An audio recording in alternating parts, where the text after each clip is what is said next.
Hello guys, welcome to my YouTube channel. So कैसे हो आप सब।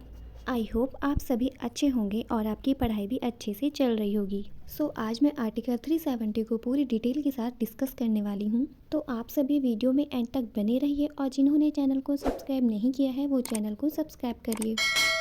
11 दिसंबर 2023 को सुप्रीम कोर्ट के 5 मेंबर कॉन्स्टिट्यूशन की बेंच ने सुप्रीम कोर्ट के head by chief justice DY Chandrachud ने आर्टिकल 370 और आर्टिकल 35A को ख़त्म कर दिया। आर्टिकल 370 के अकॉर्डिंग जम्मू एंड कश्मीर के पास बहुत सारे अलग से अधिकार मिल रहे थे।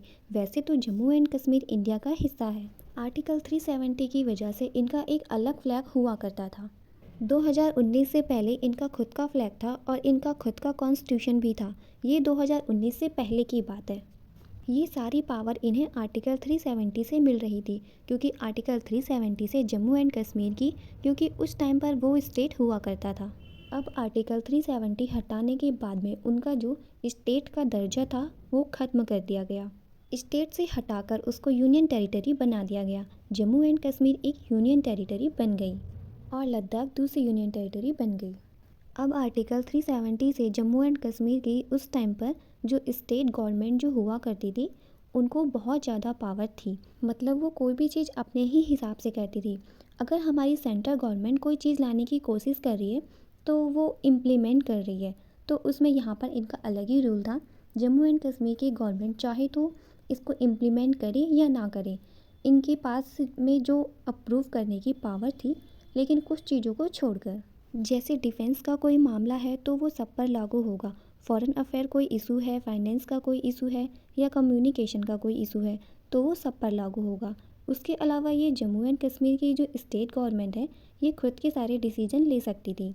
ये बहुत ज़्यादा स्पेशल पावर इनको दी गई थी।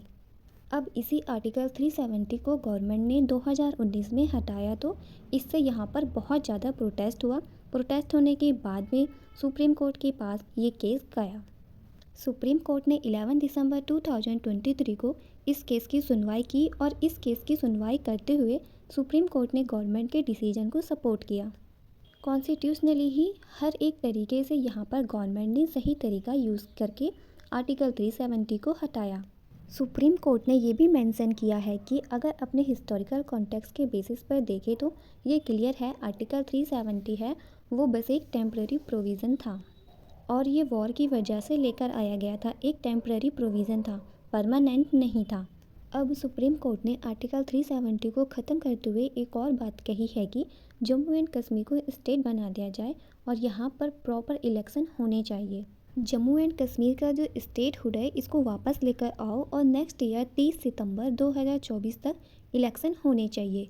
ये बात सुप्रीम कोर्ट ने मेंशन की है, तो पॉसिबिलिटी है कि नेक्स्ट ईयर यहाँ पर इलेक्शन हो जाएंगे। अब जम्मू एंड कश्मीर की जो वहाँ की लोकल पॉलिटिकली पार्टीज़ हैं वो काफ़ी नाराज़ हैं सुप्रीम कोर्ट की इस डिसीजन से और उनका कहना है कि ये डिसीजन सही नहीं है सुप्रीम कोर्ट का। अब ऑब्वियस सी बात है कई सारे लोग जो आर्टिकल 370 को सपोर्ट कर रहे थे वो नाराज़गी दिखाएंगे। एक इम्पॉर्टेंट बात मैं आपको बता दूं कि आर्टिकल 370 के साथ में ये सारी चीज़ें की गई थी क्योंकि उस टाइम पर ये हुआ करता था 2019 से पहले की, जैसे जम्मू एंड कश्मीर का ये पूरा पर्टिकुलर रीजन जो हुआ करता था, बाकी जो इंडिया के लोग हैं वो जाकर ज़मीन नहीं खरीद सकते थे, ज़मीन को परचेस नहीं कर सकते थे। लेकिन अब आर्टिकल 35A के साथ में भी ऐसे ही किया गया, जिसके बाद चेंजेस के बाद इंडिया के जो लोग हैं वो आपको देखने को मिलेंगे, वो जम्मू एंड कश्मीर में जाकर लैंड परचेस कर सकते हैं।